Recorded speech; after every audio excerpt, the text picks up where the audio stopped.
யாருக்கும் எதுவும் தெரியக்கூடாது. பவானி தாயே, இனி என்னை பற்றி எந்த கவலையும் இல்லை. ஆனால் என் வயிற்றில் இருக்கும் குழந்தையை காப்பாற்றுங்கள் தாயே.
ஆதிசேஷா, அன்னை ரோகிணியை காப்பதற்காக தங்களுடைய பிறப்பிற்கு முன்பே ஓர் புத்திரனுக்கான கடமையை நிறைவேற்றி விட்டீர்கள்.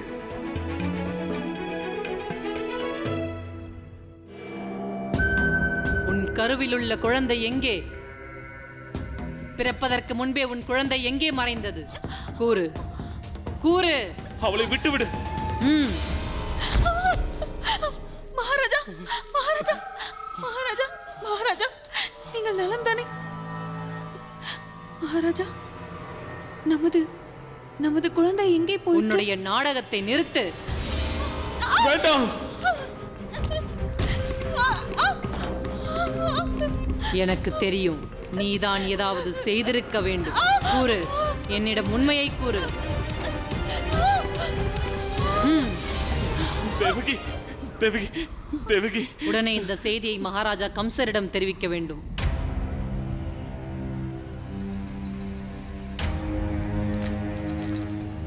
ரோகிணி தேவி, இவர்கள் எப்படி இங்கு வந்தார்கள்? இவர்கள் சுவாசிக்கிறார்கள், உயிருடன் தான் இருக்கிறார்கள். இவர்களுக்கு உடனடியாக சிகிச்சை தேவை. இவரை அழைத்துக் கொண்டு என் இல்லத்திற்கு செல்லலாம். வாருங்கள், சீக்கிரம் வாருங்கள். ஓ சத்யநாராயணா, நாகத்தின் படுக்கையில் வாசம் செய்யும் விஷ்ணுவே, இங்கு என்னதான் நடக்கிறது? என்னை கொல்வதற்காக ஆகாயத்திலிருந்து குரல் கொடுக்கிறீர்கள். இன்னொரு புறம் என்னுடைய பயத்தால் என் தங்கையின் கர்ப்பத்தில் இருக்கும் சிசுவை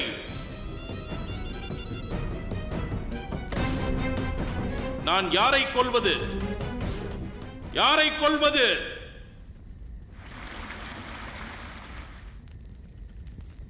ஒன்று தெரியுமா தங்கையே, உனக்கு குழந்தை பிறக்கவில்லை என்றால் நான் யாரை கொல்வது?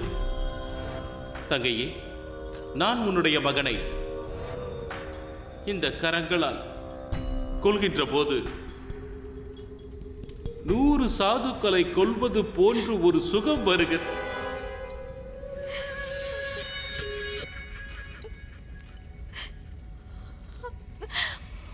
அழாதே.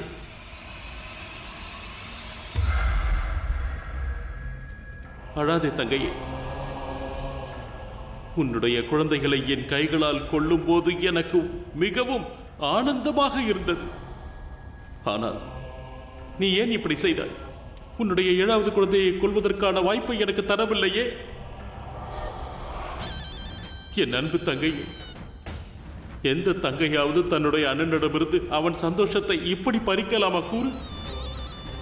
இப்போது நான் உன்னுடைய 8வது குழந்தையின் பிறப்பிற்காக காத்திருக்க வேண்டும். கம்சா,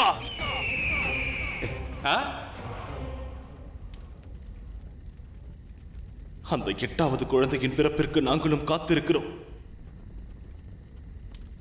எங்கள் 8வது குழந்தையின் கைகளினால் தான் உனக்கு மரணம் சம்பவிக்கும்.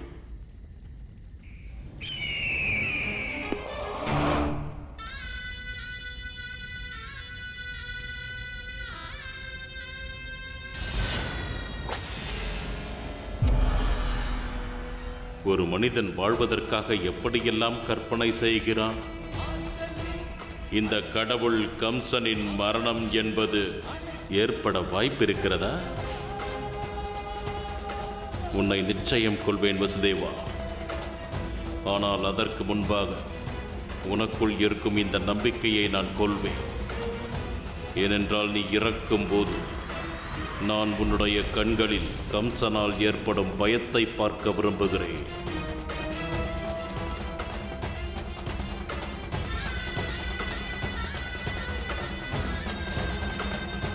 தேவகியின் 7வது வாரிசு வேறு ஏதாவது ஒரு இடத்தில் பிறந்து விட்டதா என்ன?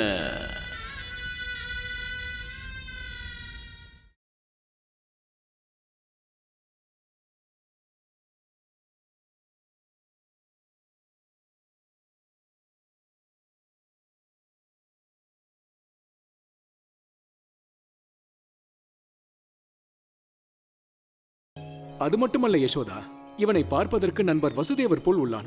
பாருங்கள், எவ்வளவு அழகான சிரிப்பு இவனுக்கு. பார்க்க மகிழ்ச்சியாக உள்ளது. சரியாக உரைத்தாய் யசோதா. வாருங்கள் புரண்மாசி தாயே.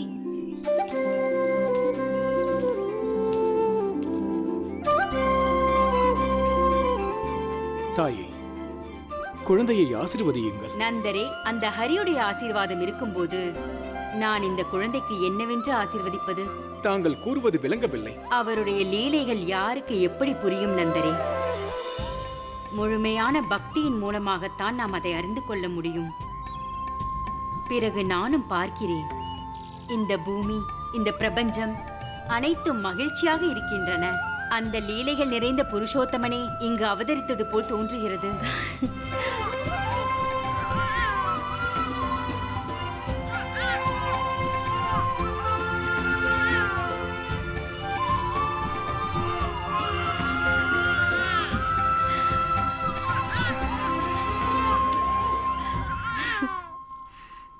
நாராயண நாராயண. பிரபு, தங்களுடைய பரம பக்தனான சேஷநாகம் அவர்கள் தங்களது சகோதரனாக பூமியில் பிறந்து விட்டார். ஆனால் பிரபு, எனக்கு ஒன்று புலப்படவில்லை. ராம அவதாரத்தில் அவர் தங்களது சகோதரன் லக்ஷ்மணனாக பிறந்தார். ஆனால் இந்த பரம அவதாரத்தில் அவர் தங்களுக்கு மூத்தவராக பிறந்திருக்கிறாரே, ஏன்? இது தங்களின் எந்த வகை லீலை பிரபு? தேவரிஷி, இது நான் புரியும் லீலை அல்ல. இது முற்றிலும் ஆதிசேஷனுடைய விருப்பமாகும். ராமாவதாரத்தில் எனக்கு இளையவனாக இருந்து ஆதிசேஷன் நான் பிறப்பிக்கும் கட்டளைகளை நிறைவேற்ற வேண்டும். மனதில் நான் எண்ணுவதை பற்றியும் எப்பொழுதும் அவர் வினவியது இல்லை. ஆதலாலேயே எனக்கு அவர் ஓர் கோரிக்கை வைத்தார். இந்த ஜென்மத்தில் தமையனாக ஜனிக்க வேண்டும் என்று. ஏனெனில் அவர் மனதில் எழும் சந்தேகங்களை தயக்கமில்லாமல் என்னிடம் கேட்க இயலும். அதோடு நான் பிறப்பிக்கும் கட்டளைகளுக்கு அவர் பாத்தியப்பட வேண்டாம். நீங்கள் அற்புதம் பிரபு. தங்கள் பக்தர்களின் ஆசையை உடனே நிறைவேற்றி வைக்கிறீர்கள். பிரபு, இந்த அனைத்து சிருஷ்டியும் அந்த தருணத்திற்காக காத்து கொண்டிருக்கிறது. அதாவது தாங்கள் இந்த பூமியில் அவதரிக்கும் தருணம். அந்த அற்புதமான தருணம் எப்பொழுது வரும் பிரபு? யோகமாயா, தங்கள் செயலுக்கான தருணம் வந்துவிட்டது.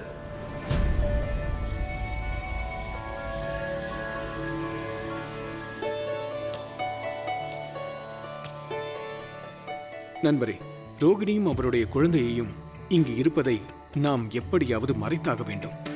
இந்த செய்தி கம்சனுக்கு தெரிந்துவிட்டால் மிகவும் விபரீதமாக. தாங்கள் சத்தியத்தை கூறுகிறீர்கள். தேவி ரோகிணி இங்கு தங்கியிருப்பதை ரகசியமாக பாதுகாக்க வேண்டும். வாருங்கள் தேவி. வணங்குகிறேன் பிரபு. வணங்குகிறேன் தாயே.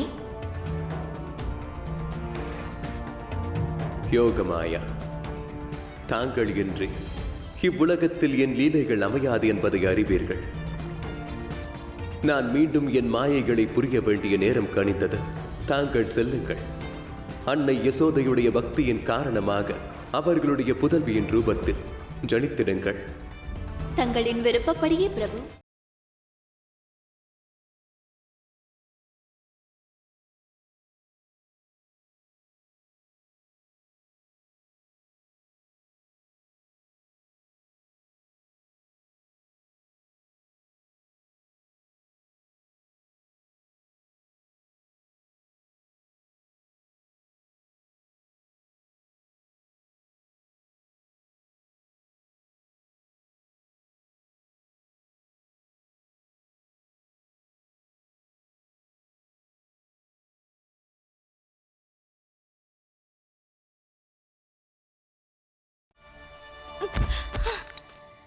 யசோதா, யசோதா, யசோதா, யசோதா, யசோதா, என்னவாயிற்று? என்னவாயிற்று? யசோதா, யசோதா, கண்ணை தர. உனக்கு என்னவாயிற்று? இப்போதே தேவி பூர்ணமாசியை அழைத்து வருகிறேன். ஆகட்டும், விரைந்து செல்.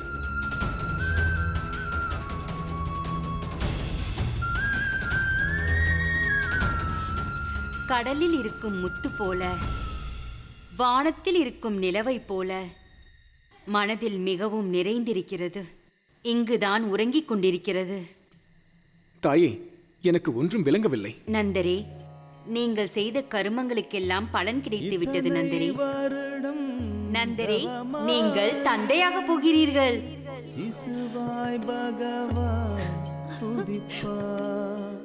யசோதாவுக்கு மகனாய் உதித்து தாய்மை வரத்தை அளித்தார். என் அன்பு தங்கையே, இன்னும் ஒரே முறைதான் நீ வலியை தாங்கிக் கொள்ள வேண்டும். 8 வருஷத்திற்கான முடிவு. இதற்குத்தான் நான் காத்து கொண்டிருக்கிறேன். எனக்கு ஒரே ஒரு உதவி செய்துவிடு. அது மட்டும் எனக்கு போதும். கடைசியாக நான் செய்ய போகும் பாவத்தை, இதுதான் நான் கடைசியாக செய்ய போகும் பாவம். கம்சா, முடிந்தது. அந்த சந்தோஷமான தருணம் வந்துவிட்டது தங்கையே. இதற்காகத்தானே நான் இத்தனை வருடம் காத்து கொண்டிருந்தேன். இந்த உலகமே அதற்காகத்தான் காத்து கொண்டிருந்தது. அந்த ஆகாயத்தில் இருக்கும் தேவர்களும் கூட. உன்னுடைய 8வது வாரிசு எனக்கு மிகவும் விசேஷமானது. இவனுடைய பிறப்பிற்காக நான் இவனுடைய கடமைகள் அனைத்தையும் நான் செய்து விடுவேன். சானோர், அனைவருக்கும் தெரிவித்து விடு.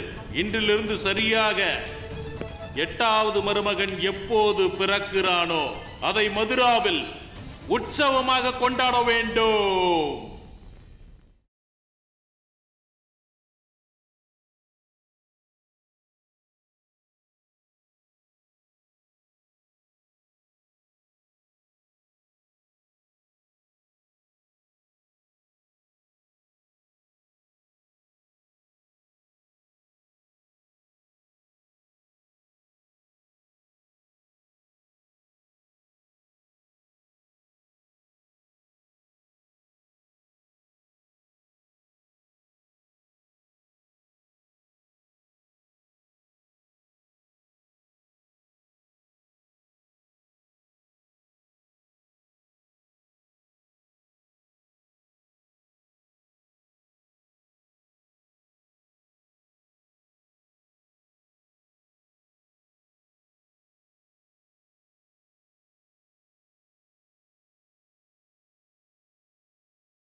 தேவகி,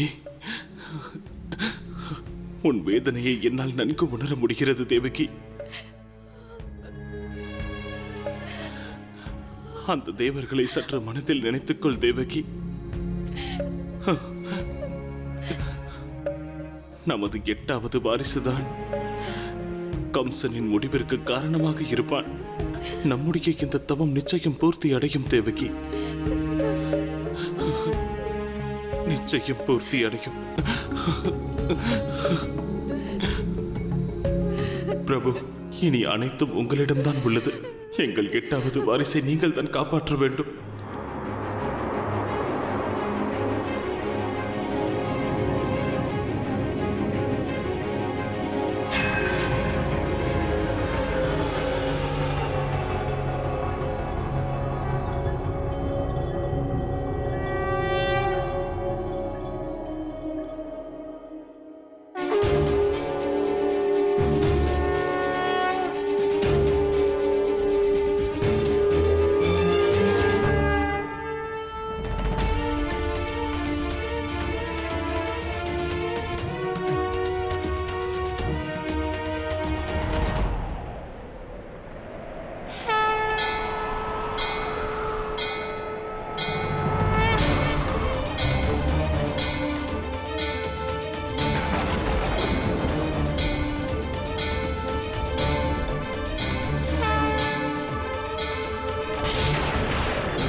சற்று பொறுத்துக்கொள் யசோதா,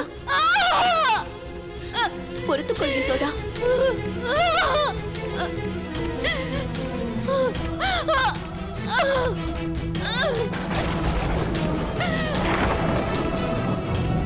ஏதேனும் விரைந்து செய்யுங்கள். ஐயா நந்தரே, நேரம் கடந்து விட்டது. ஏனென்று தெரியவில்லை. யசோதாம்மாவிற்கு பிரசவிப்பது தாமதமாகிறது.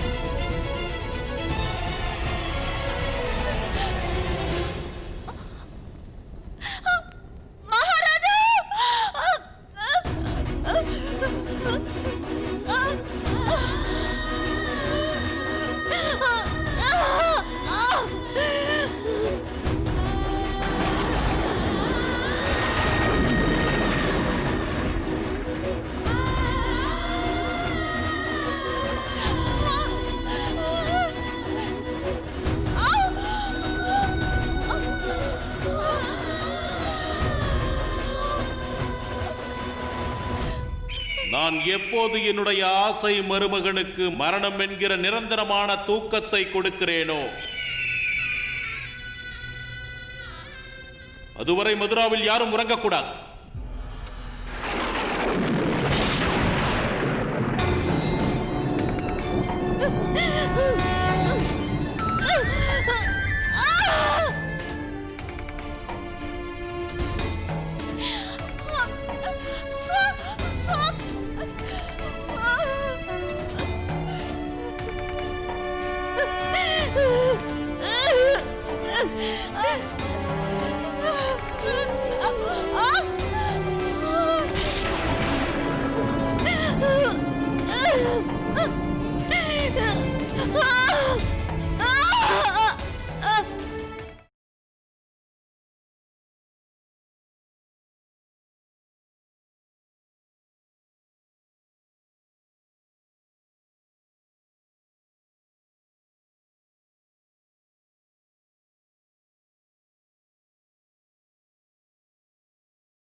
8வது வாரிசு பிறந்து விட்டது. இதற்காக தான் கடவுள் கம்சர் இத்தனை வருடங்கள் காத்திருந்தார். இவன் பிறந்து விட்டான். கடவுள் கம்சரே, கடவுள் கம்சரே, கடவுள் கம்சரே, கடவுள் கம்சரே.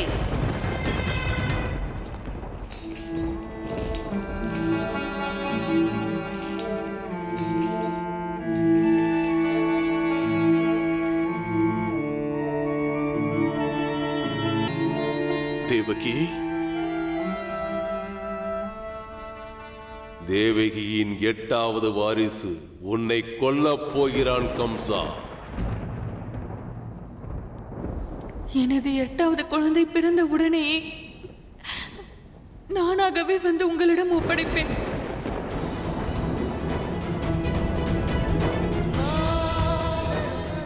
இப்போது நான் உனக்கு 8வது வாரிசு பிறக்கும் வரை காத்துக் கொண்டிருப்பேன்.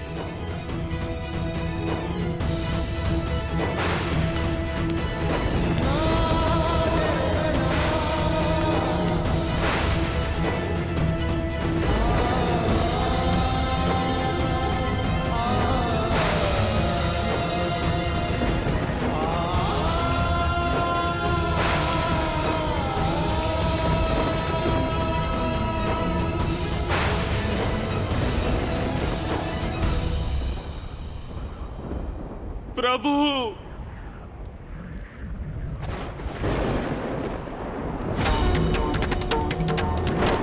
பிரபு, இது என்னுடைய 8வது வாரிசு. அந்த ஆசிரியரி சொன்னது போல கம்சன் மரணத்திற்கான ஆதாரம் இவன்தான். ஆனால் இன்று இவன் உயிர் ஆபத்தில் உள்ளது பிரபு. இது எப்படி சாத்தியமாகும் பிரபு?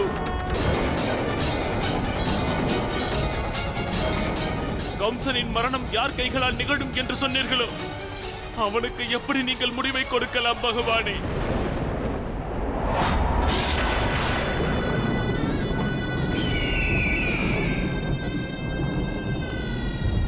பிரபு, என் மகனுக்கு ஏதேனும் அசம்பாவிதம் நடந்துவிட்டார். தர்மத்தின் மீது இருக்கும் நம்பிக்கையே போய்விடுமே பிரபு. பிறகு அந்த அரக்கன் கம்சன் கடவுளாக மாறிவிடுவானே.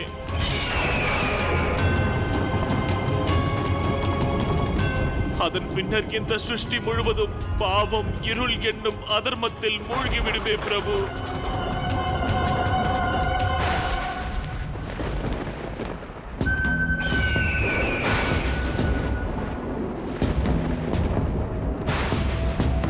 என்ன இது? கடவுள் கம்சருடைய கையால் தேவகியின் 8வது குழந்தையின் மரணம் நிச்சயம் என்று தெரிந்து தேவர்கள் எல்லாம் பயந்து விட்டார்கள். ஆகாய பகவான் அன்று பெரிதாக கூறினாரே,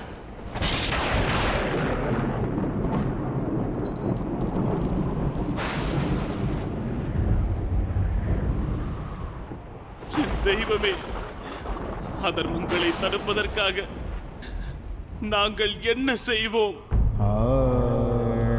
உன் மீது நாங்கள் நம்பிக்கை வைத்து எங்கள் 7 வாரிசுகளை பலி கொடுத்திருக்கிறோமே. கணவன் மனைவியாக எங்களால் இயன்ற அனைத்தையும் நாங்கள் செய்தோம். ஆனால் இன்று நீங்கள் உங்கள் தர்மத்தை காக்க வேண்டும். இந்த குழந்தையின் உயிரை காப்பாற்றி அதை நிரூபிக்க வேண்டும் பிரபு. இந்த உலகில் என்றும் உங்கள் சக்தி உள்ளதென்று நிரூபிக்க வேண்டும். இந்த உலகம் உங்களுடையது. நீங்களே இந்த குழந்தையை ரட்சிக்க வேண்டும்.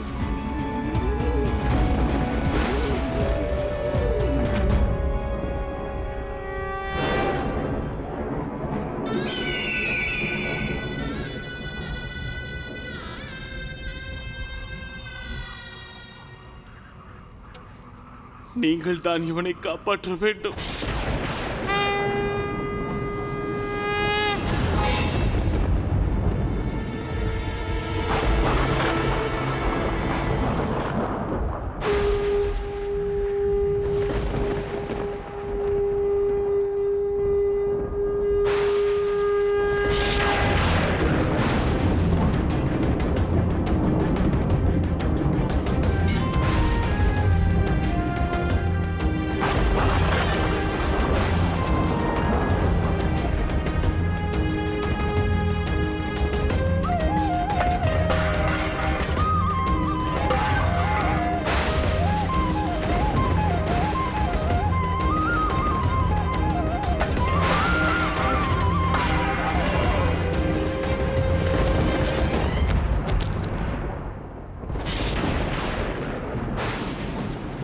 வசுதேவரே, நீதி நிரந்தரமானது.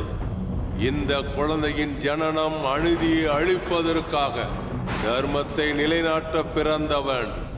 இதை யாரும் மாற்றி அமைக்க இயலாது. இவனை தடுக்கவும் இயலாது. செல், கோகுலத்தில் இருக்கும் நந்தரிடம் இந்த குழந்தையை சேர்த்துவிடு. அவரிடம் இருக்கும் பெண் குழந்தையை இங்கே கொண்டு வந்துவிடு. அதுதான் நியதி.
பிரபு, இங்கு என்ன நடக்கிறது? இந்த நேரத்தில் யமுனை உங்களுக்கு உதவி செய்ய வேண்டுமே, ஆனால் அவர்கள் உங்களுக்கு எதிராக செயல்படுகிறார்களே. இந்த நேரத்தில் மகாராஜா வசுதேவர் கோகுலத்தை அடைய முடியாதே.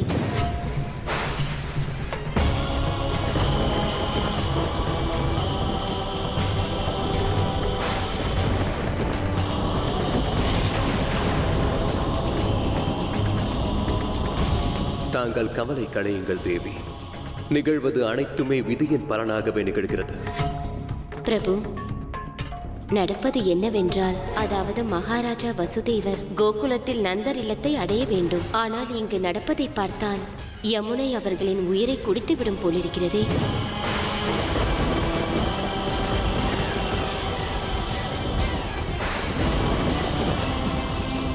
யமுனை ஏன் இப்படி ஒரு அதர்மத்தை செய்ய வேண்டும் பிரபு?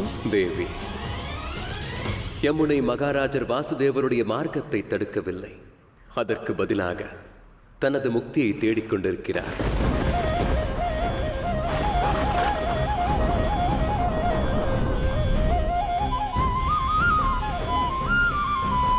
முக்தி மார்க்கமா? அது எப்படி சாத்தியம்? சூரிய புத்திரியாக இருந்த காரணத்தால் யமுனைக்கு என்றும் எப்பொழுதும் தான் என்ற அகங்காரம் இருந்தது. ஆதலால் அவர் நதியாக மாறி எங்கெல்லாம் செல்கிறாரோ அங்கு ரிஷிகளின் தவத்திற்கு தடை ஏற்பட்டது. ஒரு நாள் கோபமடைந்த ரிஷி தேவி யமுனைக்கு காலிங்கை ரூபத்தில் பூமியில் பிறக்க சாபம் அளித்தார். அப்போது நான் அவருக்கு வாக்களித்தேன், துவாபர யுகத்தில் நான் எடுக்கும் அவதாரத்தில் அவர் என்னுடைய பாதத்தை ஸ்பரிசிக்கும் போது அவரடைந்த சாபம் விலகும் என்றே, அப்போதுதான் முக்தி நல்கும் என்றே. தேவி, யமுனை என்று தன்னுடைய சாபத்திலிருந்து முக்தி அடைய தனது மார்க்கத்தை தேடுகிறார்.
வசுதேவரே, கோகுலத்தில் இருக்கும் நந்தரிடம் இந்த குழந்தையை சேர்த்து விடு. அவரிடம் இருக்கும் பெண் குழந்தையை இங்கே கொண்டு வந்து விடு. அதுதான் நியதி.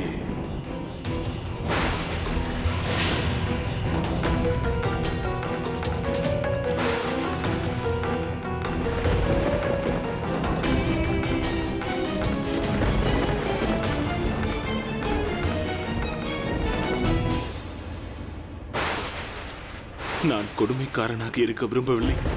அசரீரி உன்னை அங்கு கொண்டு செல்ல வேண்டும் என்று சொல்லியிருந்தாலும் அந்த கொடுமைக்காரன் கம்சனின் மரணத்தின் வாயிலில் உன்னை நான் தள்ள மாட்டேன். இந்த பாவத்தை நான் செய்ய மாட்டேன். நான் செய்ய மாட்டேன். பிரபு, என்ன இது? மகாராஜா வசுதேவர் யோகமாயா இல்லாமல் மதுரா செல்ல போகிறாரா? தேவி, இது ஓர் தந்தையின் பாசம். மகாராஜா வசுதேவர் கம்சனுடைய கொடுமைகளை பார்த்தவர். தனக்கு பிறந்த குழந்தைகளுடைய மரணத்தை பார்த்தவர். அதனால் அவருடைய இதயத்தில் குழந்தைகளுக்கான பாசமும் அவர்களை காக்கும் எண்ணமும் அவருள் உள்ளது. இந்த சமயத்தில் பாசத்தின் பிணைப்பால் ஓர் தந்தையாக தன்னுடைய கடமையை ஆற்ற எண்ணுகிறார். ஆகையால் பிரபு, ஒருவேளை மகாராஜா வசுதேவர் தனியாக மதுரா சென்றால் அவருக்கு விதிக்கப்பட்ட நியதிகள் வீணாகி விடுமே. இல்லை தேவி, எது தீர்மானிக்கப்பட்டதோ அது எவராலும் மாற்ற இயலாது. எது விதிக்கப்பட்டதோ அதிலிருந்து எவராலும் மீற இயலாது.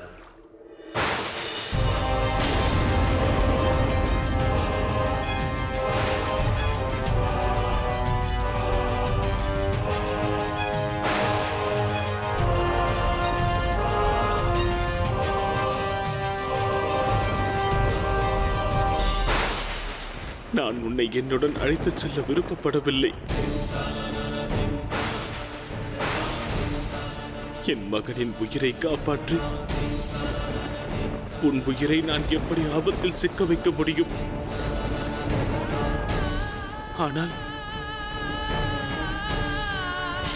ஆனால் ஏதோ ஒரு சக்தி உன்னை இங்கிருந்து கொண்டு செல்ல வேண்டும் என்று சொல்லுவது போல் உள்ளது. ஒருவேளை நீ இல்லாமல் நான் எங்கிருந்து புறப்படக்கூடாது என்பதுதான் நியதியோ என்னவோ. அந்த அசரீரி வாக்கின் மீது நான் இப்பொழுது நம்பிக்கை வைத்துத்தான் ஆக வேண்டும். என் மகன் உயிரை அந்த தெய்வம் எப்படி காப்பாற்றியதோ அதே போல் அவர் உன்னை காப்பாற்றாயே, நிச்சயம் காப்பாற்றுவார்.